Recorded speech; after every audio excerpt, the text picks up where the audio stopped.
Pai Celestial, eu peço em nome de Jesus que coloques as tuas palavras em minha boca. Pai, eu sou apenas pó, terra, solo. Porém, fui chamado para fazer um trabalho espiritual. Eu lhe peço ajuda divina, Senhor. Me ajude. Ajuda-me a conter minhas opiniões pessoais e dar a estes que o Senhor ama apenas um assim diz o Senhor. Obrigado pela grande honra de me ajuntar ao seu povo desta maneira. Abençoa-os. Abençoe cada nacionalidade aqui representada. Abençoe a Austrália, que está nos recebendo. Coloque nas mentes de seus líderes, Senhor, o desejo de fazer o que é certo. Porque a justiça exalta a nação. Obrigado também pela liberdade religiosa neste país. E abençoe não somente aqueles que estão comigo agora. Abençoe suas famílias, seus estudos, supra suas necessidades, que eles possam trazer outros para o Senhor. Em nome de Jesus. Amém. Permita-me colocar algumas palavras na lousa.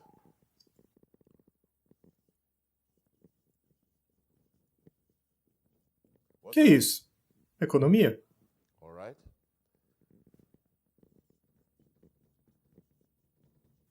Isso. Etnia? Olha, parece que meu marcador está acabando. Onde teria mais... Onde? Ah, tá. Obrigado.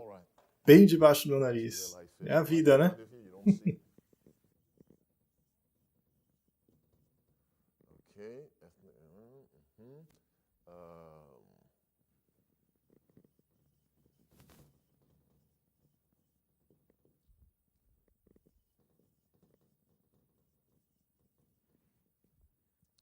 Vocês podem ler para mim, por favor?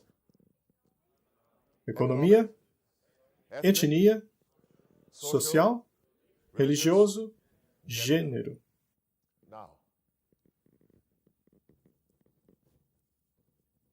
Isso, Bíblia. É bem aqui que muita gente erra. Eles estudam a Bíblia com viés econômico.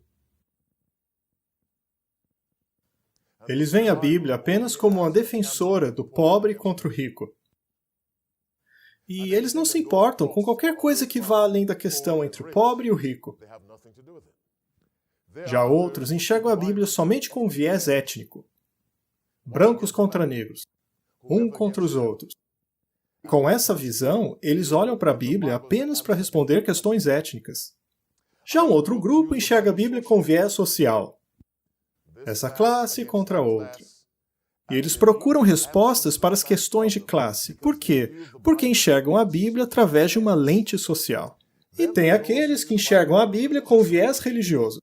Que religião tem que dominar? É o Islã? É o hinduísmo? Tanto faz, eles se apegam a uma visão religiosa. E então, aqueles que só enxergam gênero, homem contra mulher.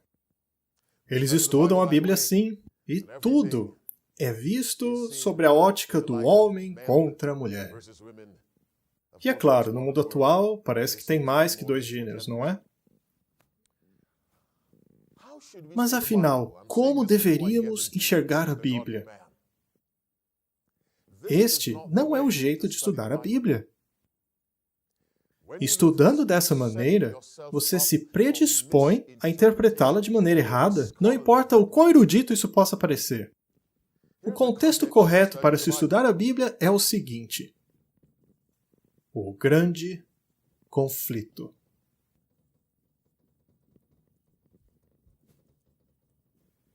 E aí, o que eu escrevi? Escrevi certo?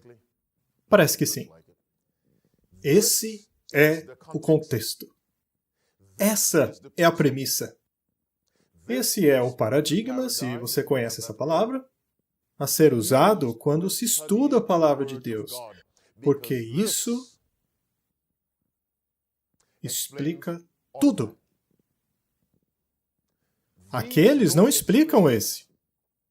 Agora, este nos dá o panorama correto para que possamos entender estes problemas, que na verdade são problemas subordinados a este.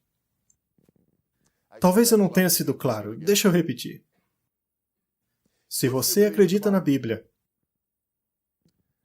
então sabe que o pecado começou quando um ser violou a palavra de Deus e a lei dele. E esse ser tem estado em guerra com Deus por milhares de anos, talvez milhões de anos, não sabemos. E é isso que nos ajuda a entender por que existem problemas naquele nível. A Bíblia não deve ser estudada com viés étnico, por mais que nos ajude a entender. Também não é para ser estudado de um ponto de vista econômico. Precisa ser estudada se sabendo que há um conflito em andamento entre os dois maiores poderes do universo, Cristo e Satanás. E esta batalha é chamada de o Grande Conflito.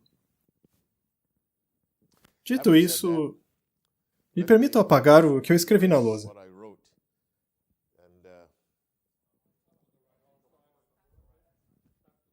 Oh!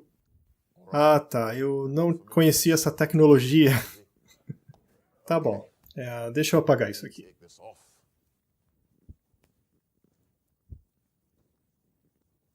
Vamos para o Gênesis, capítulo 2. Gênesis 2, verso 7.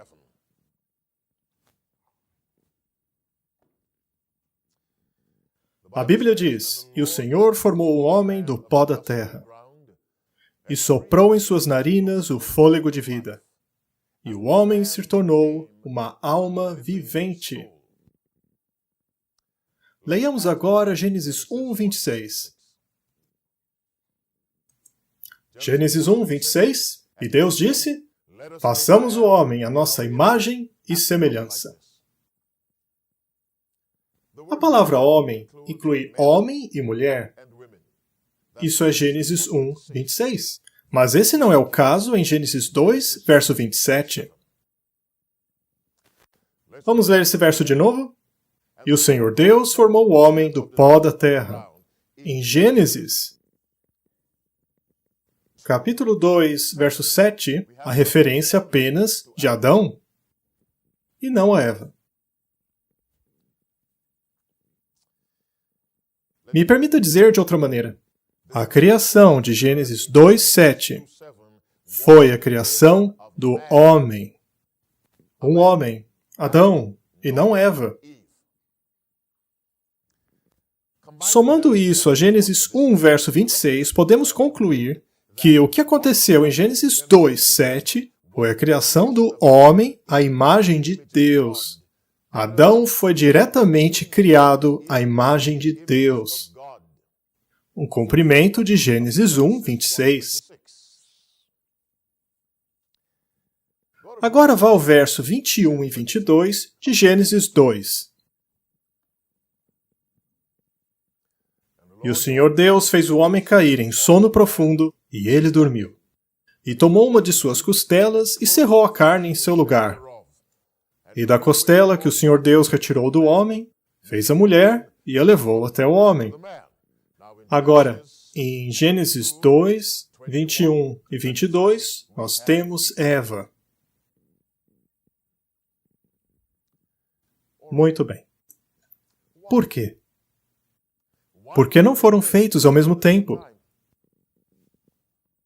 Quando Deus criou os animais, nos versos 24 a 25 de Gênesis 1, e Deus disse: "Produz a terra alma vivente conforme a sua espécie, gado, répteis, feras da terra, conforme a sua espécie." E assim foi.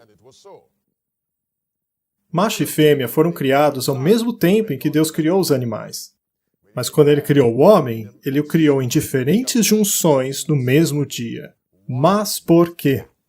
Deus não faz nada descuidadamente ou sem propósito e razão. 1 Timóteo, capítulo 2. Se trata do homem de Deus. Antes de mais nada, essa palestra não é a respeito de gêneros. E, por favor, eu peço que não ouçam essa apresentação com uma mente enviesada neste assunto, pois, nesse caso, estarão fazendo um desserviço a vocês mesmos. Mas, enfim, 1 Timóteo, capítulo 2. Leremos o verso 11.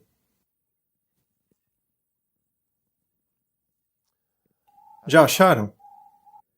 Caso tenham a versão King James, que é a que eu tenho, me digam o que está escrito. Que as mulheres aprendam, em silêncio, com toda sujeição. Verso 12. Porém não permito que a mulher ensine, nem que tenha autoridade sobre o homem. Verso 13. Porque primeiro foi formado Adão e depois Eva. Bem, nós temos aqui uma indicação do porquê Deus criou da maneira como Ele criou. O homem e logo em seguida a mulher, e não juntos. Como Ele fez com os animais. A primazia, no sentido de que Adão foi criado primeiro, foi uma maneira de Deus dizer a Adão, a Eva e a nós que o homem ocupa uma posição na criação. Uma posição de liderança, de direção. Uma posição de serviço. Porque a direção divina, a liderança divina, é de serviço abnegado. Não é uma liderança tirânica. Adão foi criado primeiro e depois Eva. Isso nos diz que Deus deu ao homem a posição de liderança, gerência e serviço. Gênesis 1:26, e que eles tenham domínio. Então ambos tinham domínio, porém a posição de Adão era diferente da de Eva.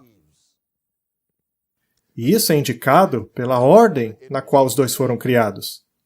Isso é o que a Bíblia diz, não é minha opinião. Muito bem. Primeiro Adão, depois Eva.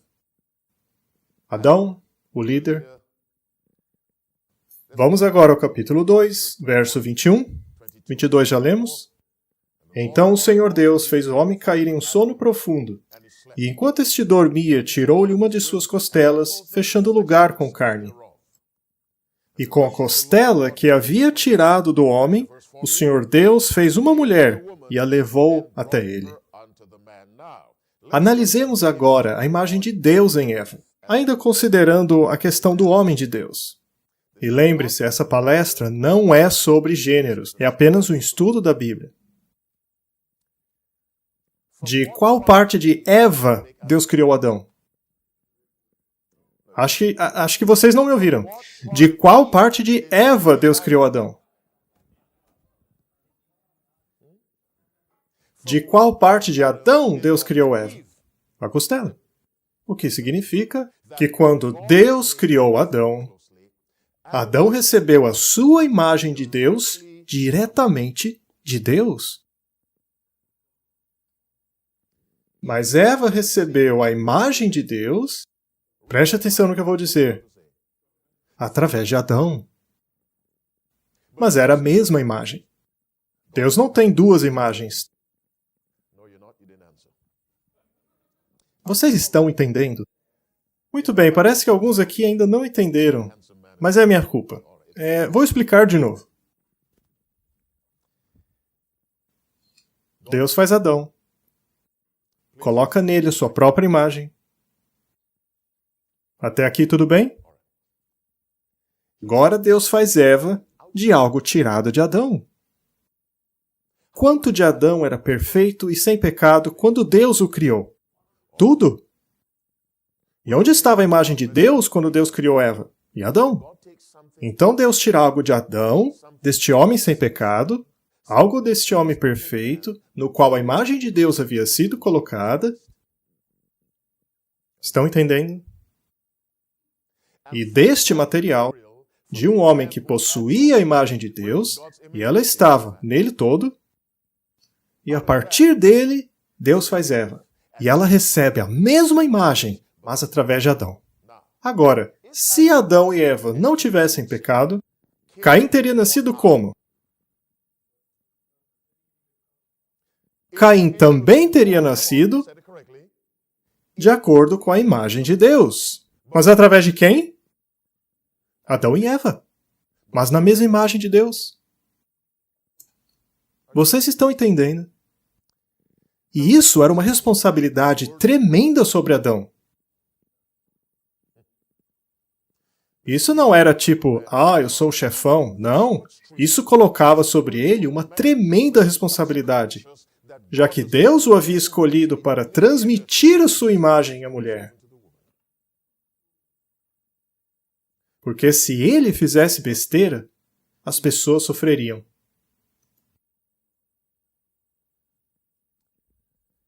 Agora analisemos o perfil do homem de Deus. Ele é consciente de seu papel de liderança, porque Deus o determinou assim. Porém, sabemos que, de acordo com Deus, o líder é um servo. E a Bíblia diz a respeito de Jesus que mesmo o Filho do Homem não veio para ser servido, mas para servir. Essa é a liderança de Deus.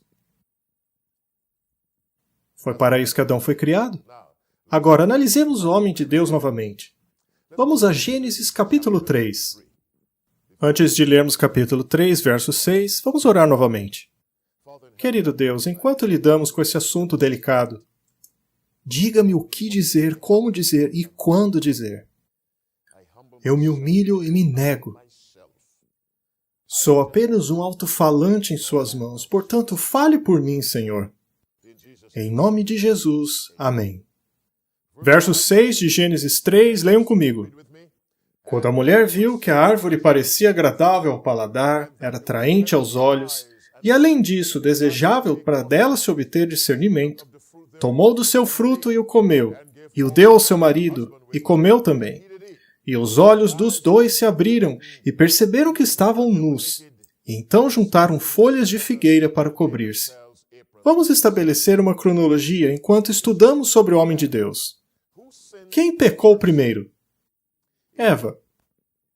Foi Eva. Ela pecou primeiro. Agora escute Romanos 5, verso 12. Mas não apenas escute, vá lá e leia.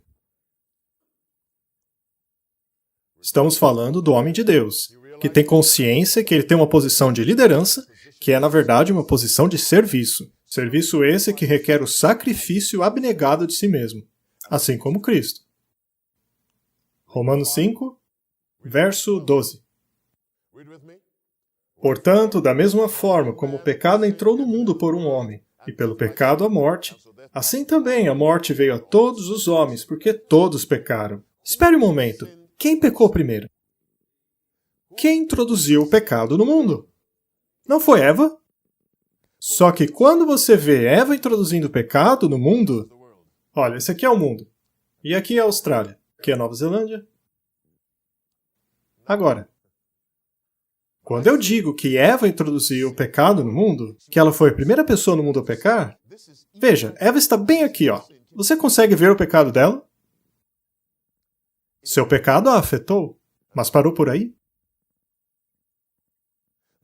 O verso não diz que por uma mulher o pecado foi introduzido no mundo. O pecado não entrou no mundo quando Eva pecou, mas entrou nela.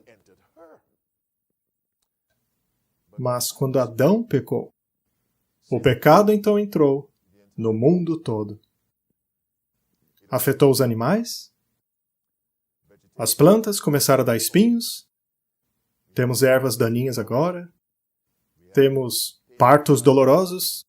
Sobrevivemos pelo suor de nossas frontes? Vivemos em uma terra que não produz liberalmente? Quando Adão pecou, a terra toda foi afetada.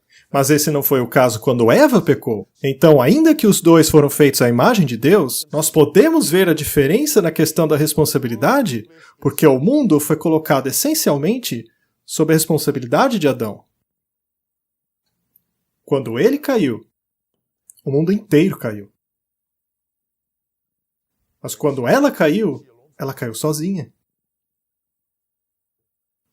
Portanto, através de um homem. Eu estou aqui me referindo da tremenda responsabilidade que recai sobre os ombros do homem de Deus. Vá a Romanos 5.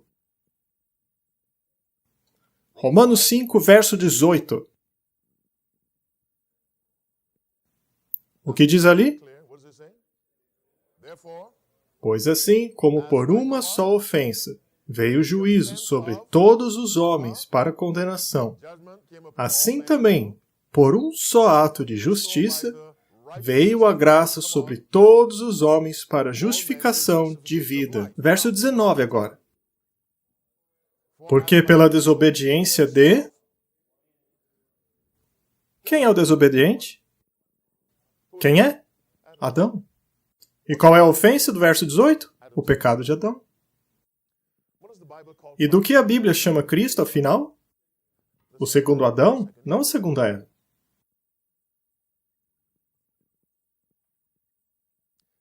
Cristo é o segundo ou último Adão.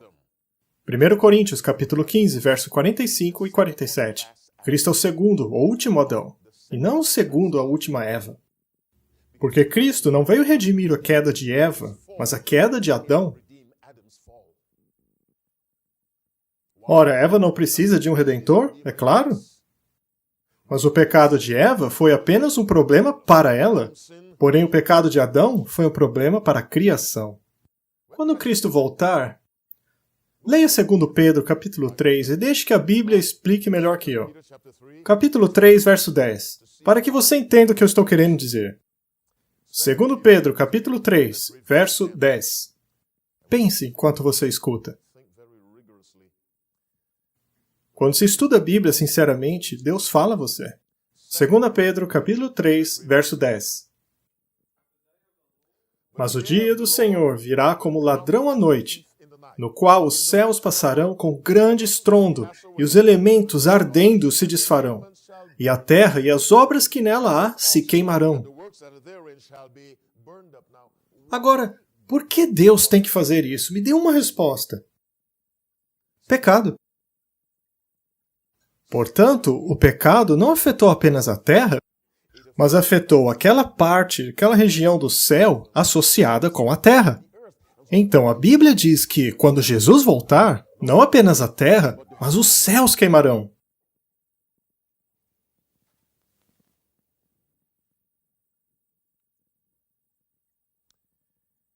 Adão foi criado para carregar uma grande responsabilidade. Pesada. Já dissemos que ele foi criado para ser um líder. É por isso que ele foi criado primeiro. Foi criado para ser o líder. Mas com Eva ao seu lado e não debaixo de seus pés. Assim é o homem de Deus. Cabia a Adão administrar a criação, com a consciência de que se ele falhasse, toda a criação cairia com ele. Essa é uma grande responsabilidade. Ela deveria torná-lo sóbrio e cauteloso. Se você cair, toda a criação cai com você. Mas esse não era o caso de Eva. Como eu já disse, o papel de um líder é de sacrifício abnegado. Estamos falando hoje sobre o homem de Deus. E muitos homens de Deus possuem esposa e família. Mas vamos até Efésios capítulo 5. Efésios 5, leremos a partir do verso 22. E de novo, essa não é uma discussão sobre gêneros. Não é uma discussão entre maridos e esposas. Queremos apenas saber como é o homem de Deus. Mas é claro, o diabo tem que incitar problemas com isso. Leiam comigo. Esposas, sujeitai-vos a vossos maridos como ao Senhor. Porque o marido é a cabeça da mulher, como também Cristo é a cabeça da igreja. O homem de Deus compreende que a sua liderança precisa estar fundamentada na liderança de Cristo. O que foi que Cristo fez pela sua igreja? Ele morreu. Por acaso Cristo abusou da igreja? Não. Cristo deu-se a si mesmo. O homem de Deus é assim. Leiam de novo. Como o Senhor, porque o marido é a cabeça da mulher, como também Cristo é a cabeça da igreja, sendo ele próprio o Salvador do corpo. Salvador do corpo. Agora pare por um momento. Ele é o Salvador do corpo. Adão, Cristo. A igreja é Eva ou a igreja é a mulher. O marido é a cabeça de sua esposa, assim como Cristo é a cabeça da igreja. Cristo também é o Salvador do corpo, sendo a igreja o corpo de Cristo. Agora, como aplicamos isso a Adão, o homem de Deus? Cristo é o Salvador do corpo. Cristo não pode ser o Salvador do corpo se unindo a ele em pecado? Cristo é o Salvador do corpo ao tentar tirar o corpo do pecado. Voltemos a Adão. Gênesis 3. Leiam do verso 6 mais uma vez. Gênesis 3, verso 6. E viu a mulher que aquela árvore era boa para se comer, e agradável aos olhos, e desejável para dar entendimento. Então tomou do seu fruto e comeu, e deu também ao seu marido, e ele também comeu. Agora somemos a isso o que Deus disse a Adão em Gênesis 3, verso 17. E a Adão disse Deus: porquanto deste ouvidos à voz de tua mulher, e comeste da árvore que te ordenei, dizendo, não comerás dela, maldita é a terra por causa de ti. Agora, no verso 6 do capítulo 3, a Bíblia diz: ela tirou o fruto, comeu e deu ao seu marido para comer. E ele comeu. E o verso 17 diz: por que deste ouvido à sua esposa? E uniu-se a ela em pecado e amaldiçoou o mundo inteiro. Agora, o que Deus disse a Adão que ele não deveria ter feito? O que ele deveria ter feito ao invés disso?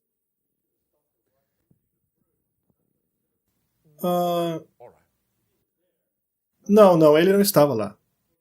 Bem, dá a impressão que é isso, mas ele não estava lá. Então Eva chega com o fruto. O que você teria feito? Nós sabemos o que ele não deveria ter feito.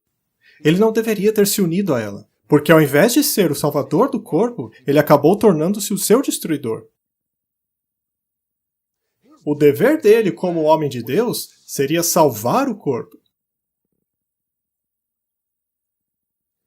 Para que Adão cumprisse o seu dever de salvador do corpo, ele deveria ter dito: Eva, eu te amo, mas eu amo Deus ainda mais. Permita-me que eu fale com Deus sobre isso. Me permita interceder por você. E então confessar. Ellen White escreveu: se Satanás tivesse se arrependido, Deus o teria restaurado. Você ouviu o que eu disse? Se Satanás, que naquela época era Lúcifer, tivesse se arrependido,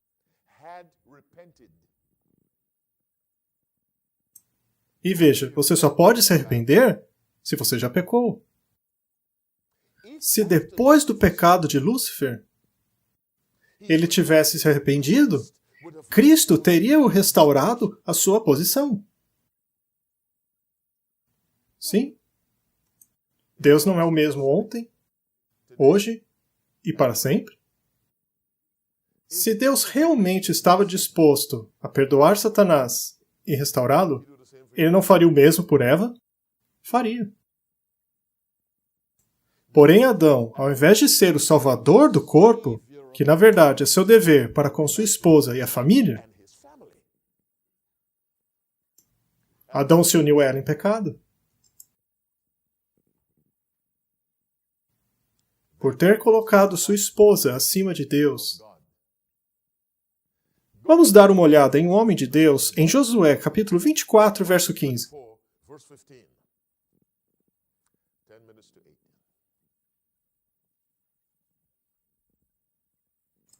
Josué 24, verso 15. Agora, precisamos ler microscopicamente. Deixa as palavras nos ensinarem. Josué capítulo 24, verso 15. Muito bem, o que diz? Porém, se vos parece mal aos vossos olhos servir ao Senhor, escolhei hoje a quem servais. Se aos deuses a quem serviram os vossos pais, que estavam além do rio, ou aos deuses dos amorreus, em cuja terra habitais. Agora, leia cuidadosamente o fim do verso. Quanto a mim e minha casa, serviremos ao Senhor. Agora, eu quero que você preste atenção nas palavras de Josué enquanto falamos sobre o homem de Deus. Josué diz, quanto a mim e minha casa. E afinal, o que significa minha casa? Minha família. Uma família pode ser apenas você e sua esposa. Sim, você não precisa de crianças para ter uma família. Então Josué disse, quanto a mim e minha família. Agora, poderia Josué ter dito apenas minha casa? Quanto a minha casa, serviremos ao Senhor? Sim. Então, por que ele disse quanto a mim e minha casa? Muito bem, o que é? Oi? Muito bem, liderança, o que mais? Sim, mas a liderança também está inserida no quanto à minha casa? Porque ele diz quanto a mim? Muito bem, primeiro deve ser ele, o que mais? Cabe a ele uma escolha individual, mesmo sendo parte da família. Então, o que Josué está dizendo? Se minha casa não servir ao Senhor, ainda assim, eu servirei. Esta é uma escolha individual, mesmo num cenário familiar. Vocês têm noção de quantas pessoas não conseguem tomar essa decisão? Eles seguem a família ainda que ela esteja errada. O homem de Deus fica firme pela verdade e não se move. Ainda que sua esposa o deixe, ele permanece firme. É claro, seu coração se parte e ele fará de tudo para salvá-la, não só ela, mas seus filhos, seus pais, sua avó, mas ainda assim ele não abandona a verdade. Porque para ele, Deus vem em primeiro lugar. Portanto, quanto a mim e minha casa, serviremos ao Senhor. Mas se minha casa decidir não seguir ao Senhor, eu servirei ao Senhor. O homem de Deus coloca Deus em primeiro lugar. Ainda que quebre o seu coração, ele coloca Deus em primeiro lugar. E não a família. Sim, são palavras duras. Mas eu as direi de novo. O homem de Deus coloca Deus em primeiro lugar.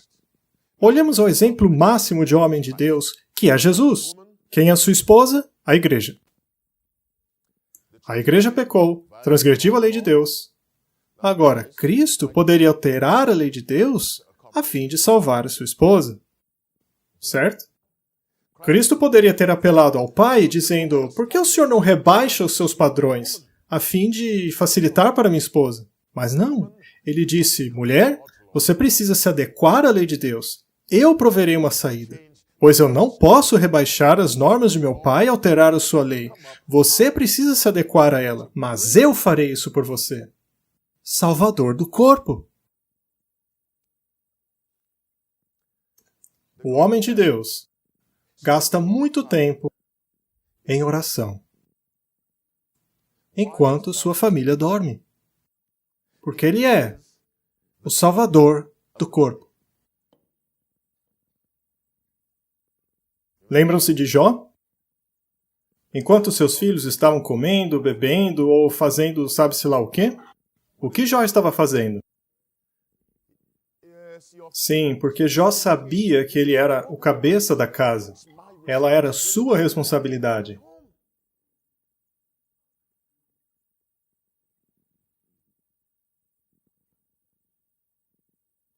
Jó não tinha certeza se seus filhos estavam pecando, mas só por precaução, Jó oferecia sacrifícios ao Senhor em favor deles. Isso é um homem de Deus. Ele se preocupa com a salvação dos membros de sua família.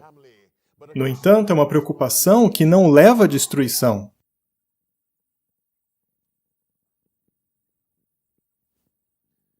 Voltemos a Efésios 5, analisemos ainda melhor o homem de Deus.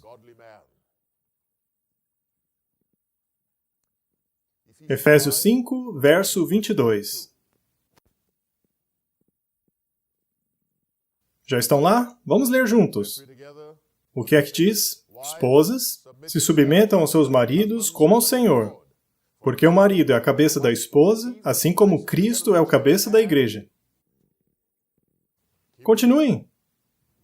Portanto, sujeitem-se a Cristo em todas as coisas, assim como a esposa se sujeita ao marido em todas as coisas. Agora leia o verso 25. Maridos, amem as suas esposas da mesma maneira com que Cristo amou a igreja, e a si mesmo se entregou por ela. Nós raramente lemos isso. E não percebemos o quão tremendamente profundo é esse verso. Vamos a João 15. Vamos para João 15, enquanto eu apago a lousa. Não esqueça, estamos analisando quem é o homem de Deus. A Bíblia ordena, marido, amem suas esposas. E como é que o homem de Deus ama sua esposa? Ou mesmo os membros da igreja, porque a sua influência é enorme. João 15, verso 12.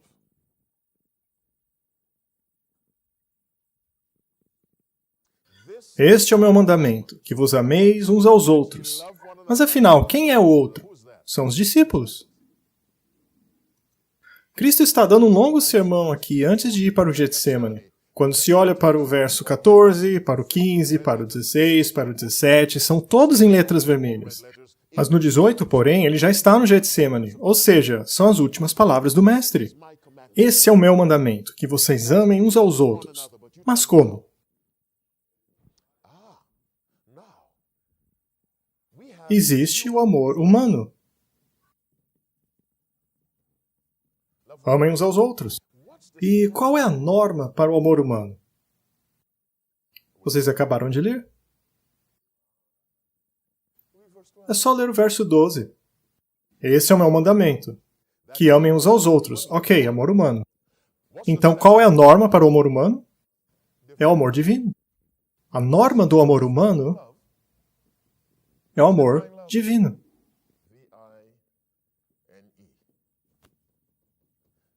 Ouçam. Amem uns aos outros. E como? Como eu te amei.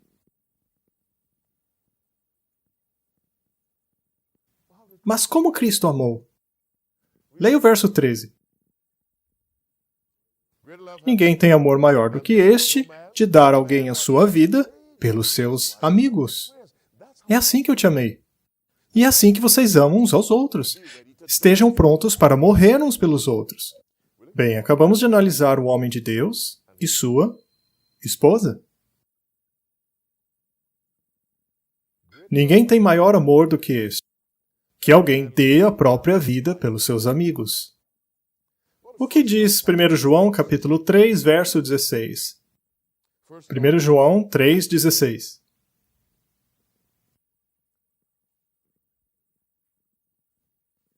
Ainda é João quem está falando.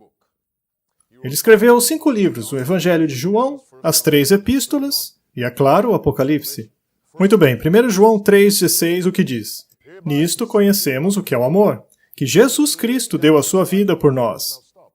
Pare para pensar, o que significa conhecer o amor de Deus?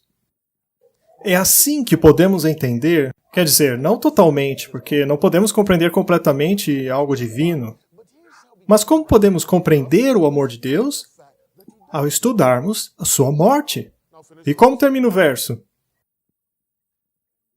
Devemos o quê? Dar as nossas vidas. Porque temos que amar uns aos outros. E como? Assim como Cristo nos amou.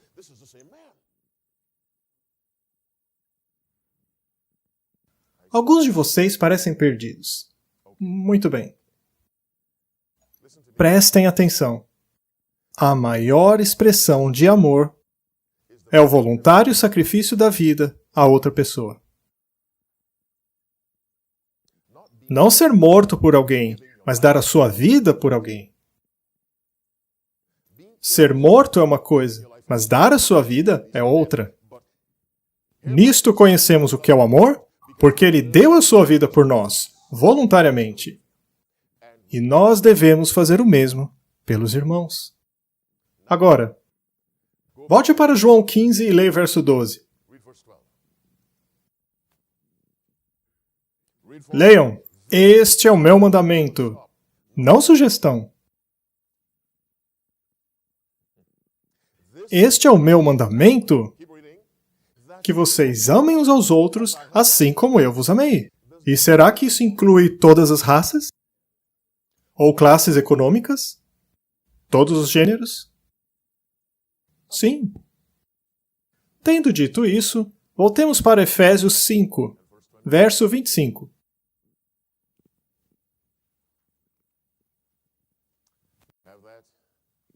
Efésios 5, 25.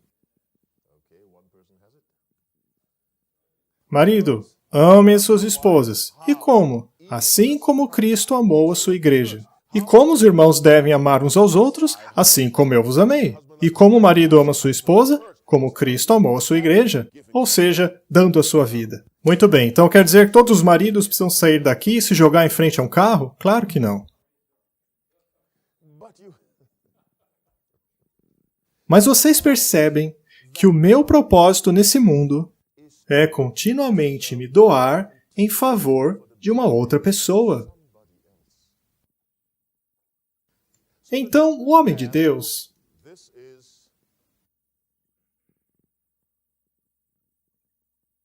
isso é uma vela, ok? E essa é a chama. Estão me acompanhando? Para que essa vela ilumine, o que é necessário acontecer? A vela tem o quê? Que se consumir. O homem de Deus se consome primeiro para Deus. E como você se consume para Deus? Ao consumir-se pelos outros. E por que eu estou dizendo isso? Vamos para 1 João, capítulo 4, verso 20. Quem escreve ainda é João, o especialista em amor. Eu gosto muito de João. 1 João 4, vamos ler o verso 20. Sim, você pode ler, não tem problema nenhum.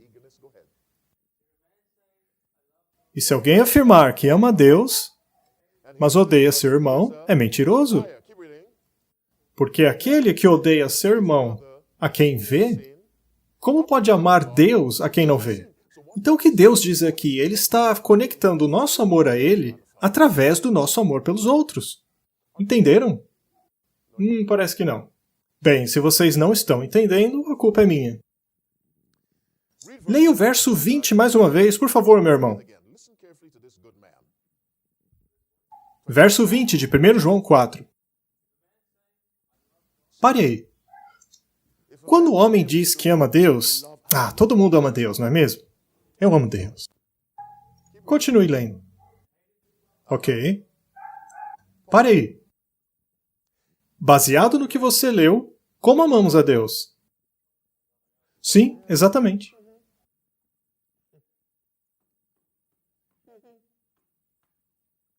Termine o verso. A quem você vê? Como você pode amar alguém que você não vê? Não se pode separar o amor a Deus do amor ao homem. Eles caminham juntos. Nós expressamos o nosso amor a Deus através do nosso amor ao próximo. Veja, eu não posso dar R$10 a Deus para que ele pegue um ônibus. Eu não posso dar batata frita para Deus, mas eu posso dar a alguém com fome. Ora, Deus não disse que tudo que fizerdes a um desses pequeninos é como se estivesse fazendo a mim? Isso não é simbólico. Então o que é? Literal. Muito bem. Efésios 5, 25.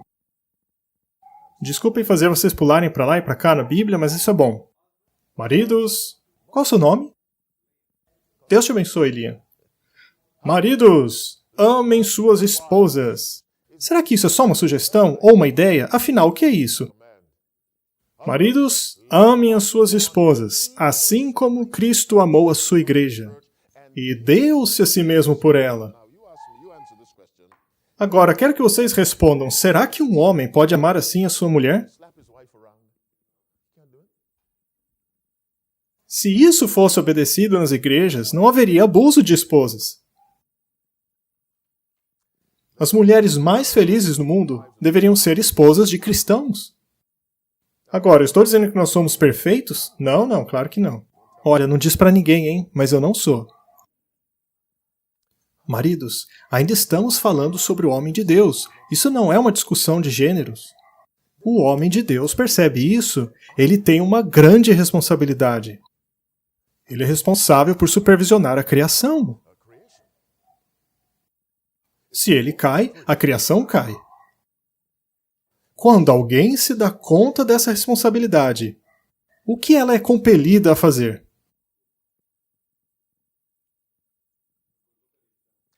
E então ele faz o quê?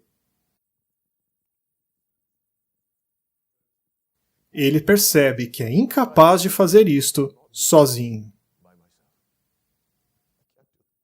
A salvação das pessoas é, de alguma maneira, atrelada a mim. E isso é bíblico.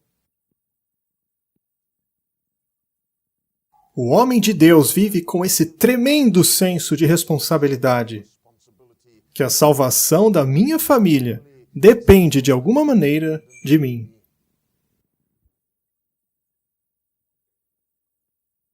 A felicidade de minha esposa depende de mim. A maneira como outro homem trata sua esposa depende de como ele vê eu tratar a minha.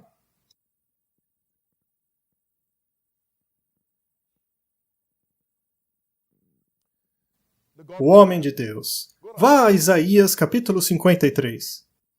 Isaías 53. Veja, eu não gosto de beber nada em ambiente religioso, mas posso dar um golinho? Obrigado pela gentileza.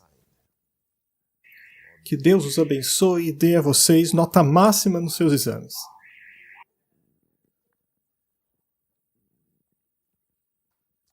Livro de Isaías, capítulo 53.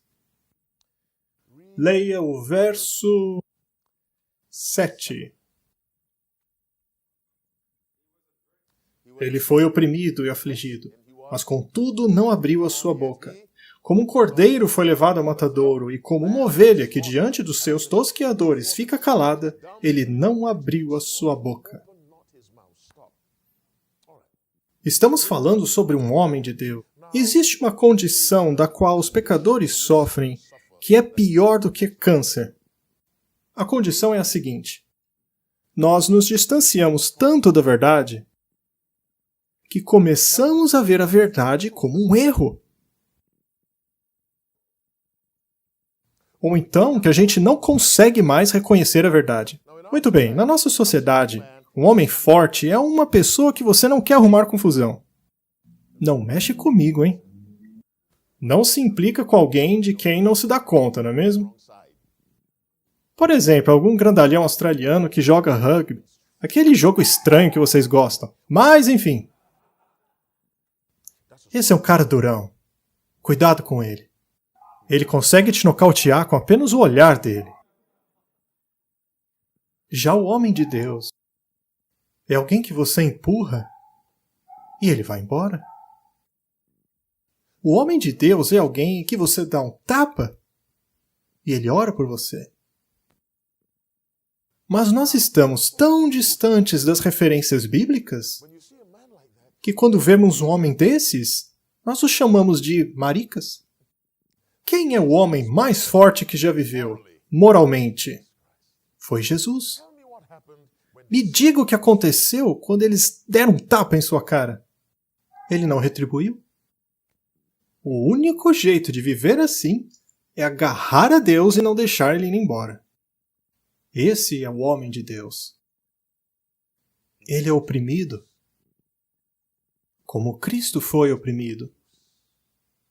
Seja de fora da família ou dentro dela. No trabalho ou no ônibus. Um homem de Deus reflete a Cristo e como ele lida com o sofrimento. O homem de Deus é um cavalheiro. Ele é gentil. O cristianismo torna um homem um cavalheiro. um homem de Deus. O que exploramos sobre o homem de Deus nesta noite? Me digam o que vocês lembram que foi dito. Levantem as mãos. Liam, você quer começar? O homem de Deus segue o exemplo de Cristo. Para resumir em uma frase, o homem de Deus segue o exemplo de Cristo. Exato, porque Cristo era um homem de Deus em sua condição humana. Afinal, é fácil ser de Deus quando se é Deus, não é? É fácil ser de Deus se você é Deus, só que ele pegou a condição humana e foi de Deus. E agora ele disse, você pode fazer através de mim. Ok, mais alguém? O que vocês entenderam essa noite?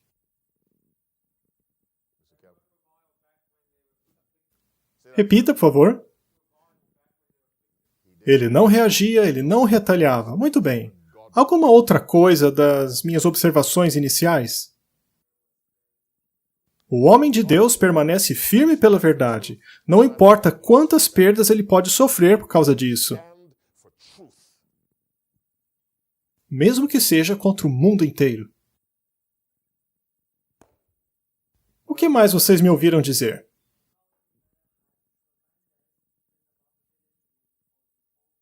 O homem de Deus tem uma responsabilidade tremenda que o leva a fazer o quê? Depender de Deus. Então, quando a família está dormindo, o que ele faz? Ele está orando. E é isso que deveríamos fazer. O homem de Deus não deveria estar dormindo enquanto a sua esposa ora, não que ela não possa fazer isso, mas o homem de Deus envolve o seu lar com suas orações. Jó fez isso por sua família. O que mais eu disse sobre o homem de Deus? É o quê? Ele se sacrifica. Esse é o Espírito de Cristo por falar nisso. O amor que renuncia a si mesmo. Essa é a lei do céu e da terra, de acordo com o desejado de todas as nações. A lei do amor que renuncia a si mesmo. É a lei do céu e da terra. Essa foi a lei do Calvário. É esse o amor do homem de Deus. Ele se sacrifica em favor dos outros. O que mais vocês me viram falar sobre o homem de Deus? O homem de Deus é gentil, ele não retalia, sua força está em seu temor a Deus e não em sua força física ou seus músculos. Sua força é o seu temor a Deus. Assim como Cristo, quando estava na cruz, foi abusado e fez com que o centurião dissesse, esse homem é certamente o Filho de Deus. Sim, Cristo suportou a opressão. O que mais eu disse sobre o homem de Deus? Obrigado, irmã. Não, sim, eu escutei você. Eu quero agradecer a nossa querida irmã. Sim, o homem de Deus coloca Deus em primeiro lugar. Em primeiro. E não há exceção para essa regra. Pois colocar Deus em segundo lugar não é algo aceitável para o homem de Deus. Ele coloca Deus em primeiro, e isso é a melhor coisa que ele pode fazer por sua família. Mais alguém? O homem de Deus entende que a sua posição de liderança é uma posição de serviço, e não de tirania. Assim como Cristo. Mais alguém? Muito bem, na mosca. Perfeito. O homem de Deus, ele sofre injustiça, mas ele não pratica injustiça. Ele intercede pelos pecadores, e é isso que Adão deveria ter feito como salvador do corpo. Meus irmãos que são maridos, pais, eu vos faço uma pergunta como se eu estivesse perguntando a mim mesmo. Não responda. Vocês são salvadores do corpo? Ou será que as cicatrizes no corpo são resultados de nossa má conduta? Cicatrizes que não são físicas. O que mais foi dito essa noite? Ou melhor, que a Bíblia disse?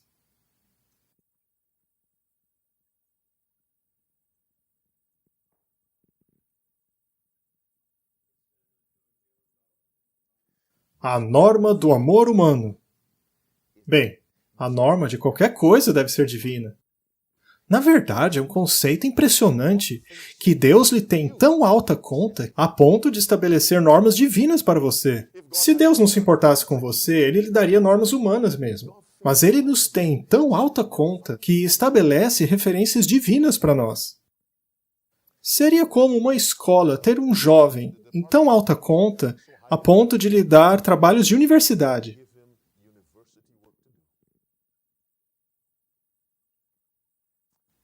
Mais uma?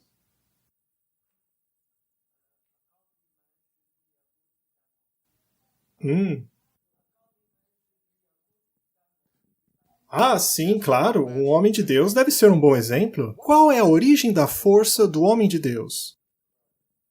Sim, Cristo, com certeza. O Espírito Santo, com certeza. Algo mais? Oração e... a palavra de Deus. De que maneira ele pode saber o que é certo e errado, se não por isto? Para o homem de Deus, isto é fonte de força. E os seus joelhos.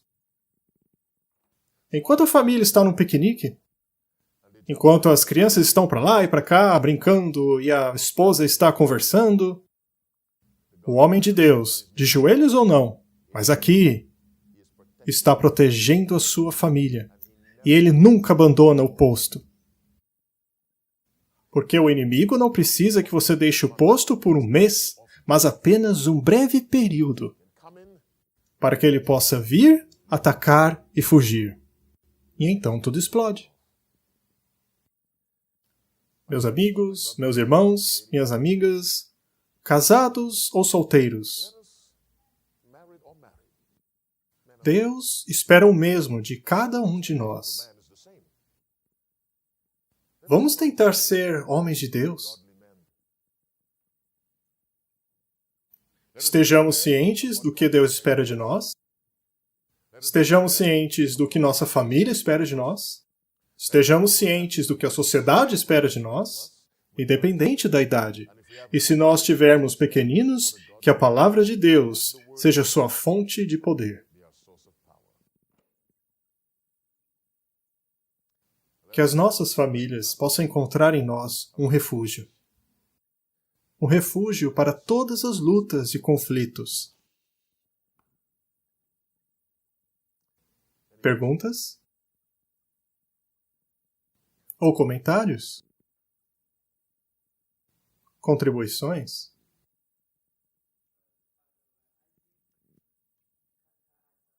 Sim.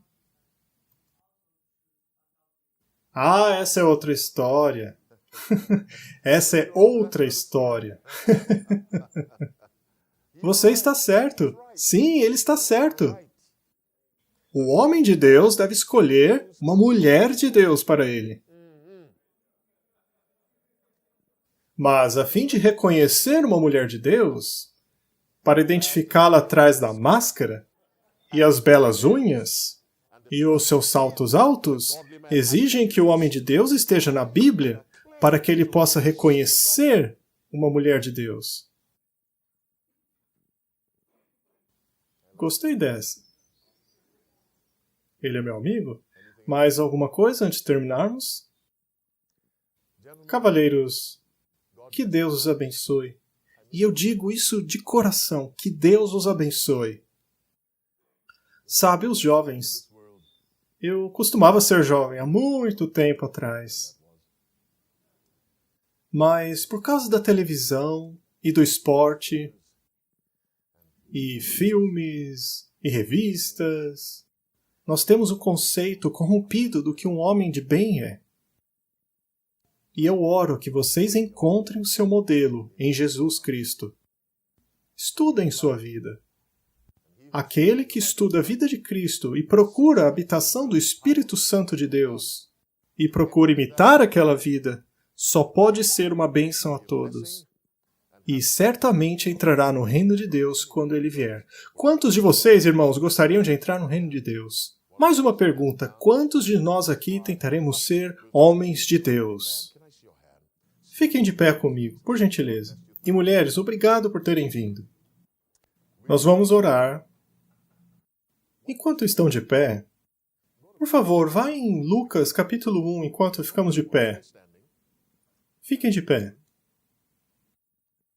Ficar de pé é benéfico para a saúde. Dizem que ficar sentado o tempo todo é quase tão ruim quanto fumar. Lucas capítulo 1, verso 13. Vamos orar. Querido Senhor, enquanto olhamos essa breve passagem de sua palavra, continue conosco, por favor. Em nome de Jesus, amém. Leia o verso 13, por favor.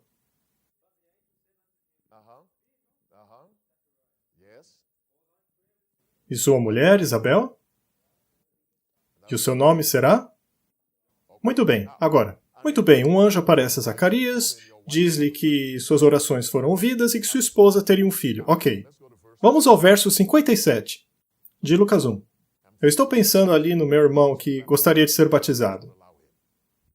Agora, prestem bastante atenção, porque isso pode servir para qualquer um que queira tornar seu desejo público. Ok, verso 57. A hora chegou de dar à luz, e ela teve um filho.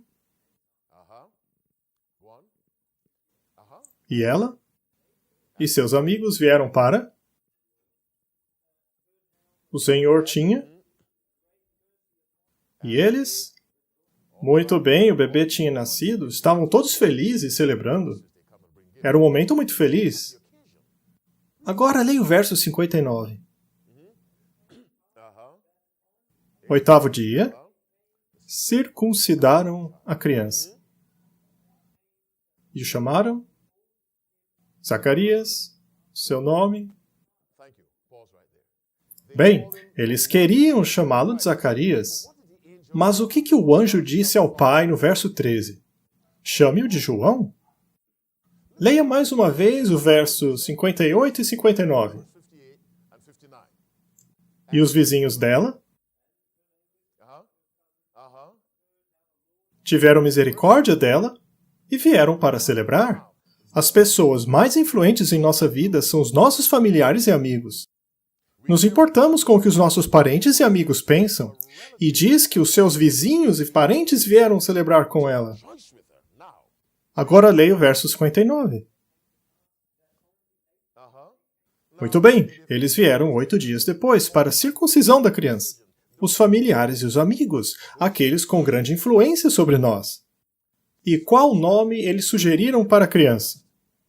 Zacarias, ponha o seu nome na criança. Agora leia o verso 60. E seu marido disse o quê? Que não? Agora, para quem ela está dizendo não? Para seus amigos. Agora, esta é uma mulher contrariando os seus amigos e parentes. Ela permanece firme pelo quê? Deus, porque ele disse que o nome deveria ser João, enquanto todos os outros disseram Zacarias, mas ela disse não. É difícil dizer não para a família. É difícil dizer não para os seus amigos. Mas quando Deus fala, precisamos correr o risco de ser repudiados pela nossa família e amigos. Ela disse não, o nome será João. Verso 61. O que disseram a ela? Não há ninguém em nossa família com esse nome. Em outras palavras, você está indo contra quem? A tradição. Não chamamos nossos filhos de João.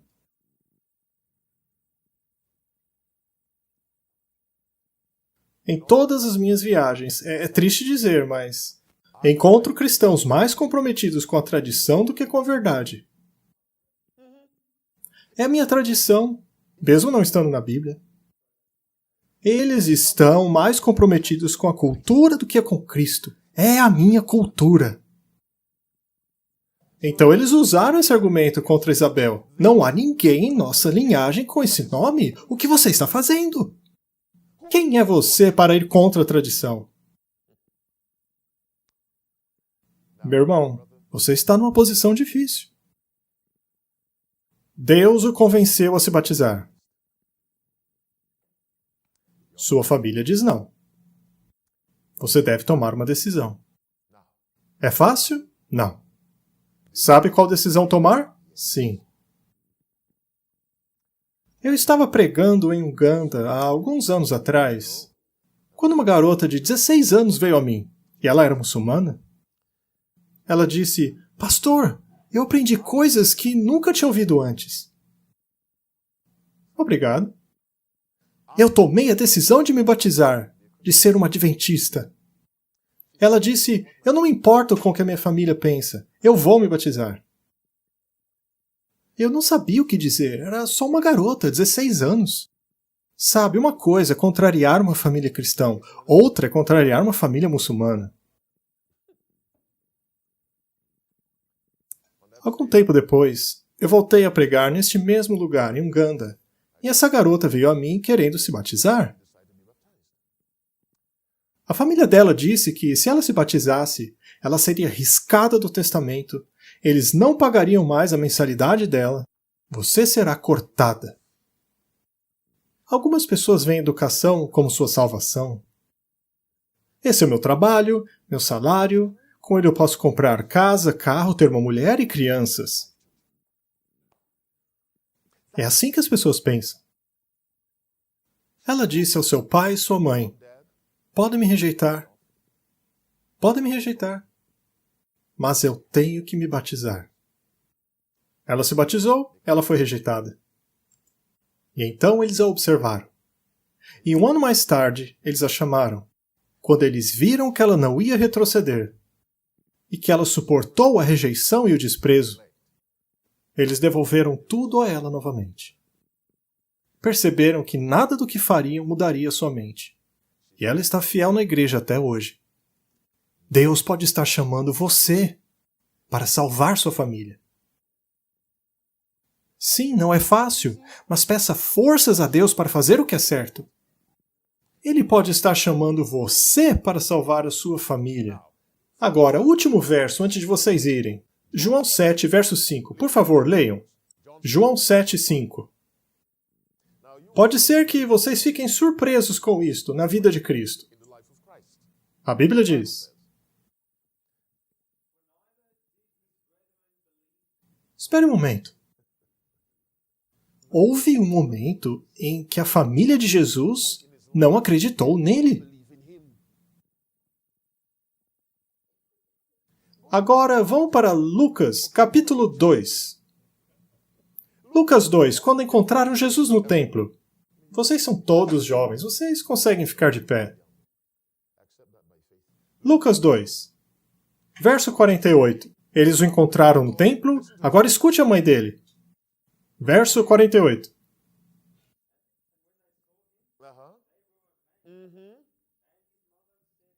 Ouça a mãe agora. Pare, o que ela disse? O que você está fazendo conosco? A sua família vai lhe dizer, o que você está fazendo conosco? Você está nos embaraçando? Somos budistas. As famílias são bem-sucedidas com esse argumento. O que você está fazendo conosco? Você está nos envergonhando diante de todos. Seu pai e eu estávamos procurando. Verso 49.